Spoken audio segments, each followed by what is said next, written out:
বন্ধুরা আবার একটা নতুন রেসিপি দিয়ে তোমাদের মাঝে চলে আনতে হচ্ছে। তেল 5 ফোড়ন তেজপাতা দেওয়া আছে। এদিকে দেখো কুমড়ো আলুর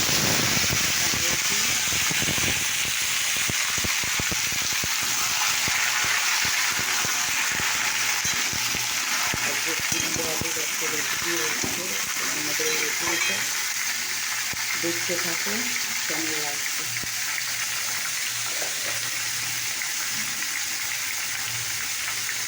প্রথমে আমি নুনটা দেবো, কারণ টমেটো না এটা ভাজা নুনটা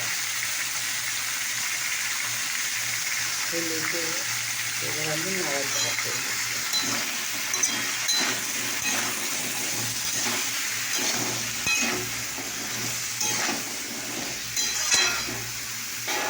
তোমরা দেখতে থাকো। তো চলো বন্ধুরা দেখি এগুলো কেমন হলো। দেখতে পাচ্ছি কতটা হয়ে গেছে।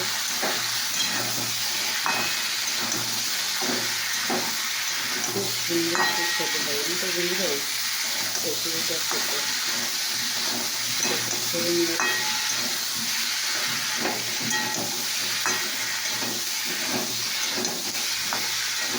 দেখতে পাচ্ছি।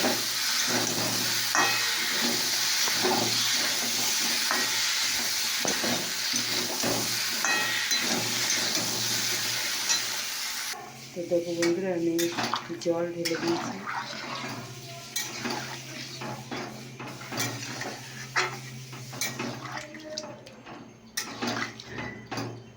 দেখতে পাচ্ছি কালারটা কীরকম এসে গিয়েছে।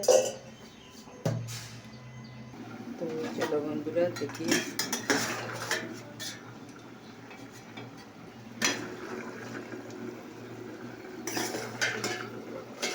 কীরকম হলো রেসিপিটা সেদ্ধ হয়ে। দেখতে পাচ্ছ সুন্দর কালার এসে গেল। আর এটাকে একটু মিষ্টি দিয়ে দিলাম, চিনি দিয়ে দিলাম। তো এদিকে দেখো চাও হচ্ছে, এটা হলো দুধ চা। তো দেখো বন্ধুরা চা ফুটে গেছে। তার এখানে দেখো দুধ, পাউডার দুধ আমি দিয়েছি।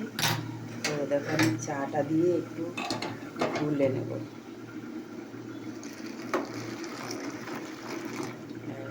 আপনার গুলে গেল, দেখতে পাচ্ছ এটা কিন্তু কিছুই রইল না। দেখো গুলে গেল, দেখো তলায় দেখো কিচ্ছু রইল না। গরম জল দিয়ে দেখো চা আমার রেডি হয়ে গেছে, দুধ চা। আর এদিকে রেডি হয়ে গেছে। এবার অফ করে দিলাম। যাই হোক, তো ওই দেখো আমার টিফিনের খাবার বেরিয়ে নিয়ে যাবো আমি কাজে। এই দেখো আমার রেসিপিটা কিন্তু হয়ে গেছে। তো তোমাদের কেমন লাগলো এই রেসিপিটা অবশ্যই কমেন্ট করে জানিও। দেখো আলু আমার সেদ্ধ হয়ে গেছে, দেখতে পাচ্ছ। আর এদিকে দেখো কুমড়ো আমার সেদ্ধ হয়ে গেছে, দেখেছো। তো আমার দুটো সেদ্ধ হয়ে গেছে, তার মানে আমার এই রেসিপিটা সম্পূর্ণ হয়ে গেছে। তবে এটা কি বলো তো বন্ধুরা, আমি একটু ঝোল ঝোল রাখলাম। কারণ কেন বলো তো বন্ধুরা, আমি শুকনো শুকনো রাখি না, একটু তো ভাতে মাখিয়ে খেতে হবে। এটা ভাতের তরকারি, এবং তুমি মুড়ি দিয়েও খেতে পারো বা রুটি দিয়েও খেতে পারো।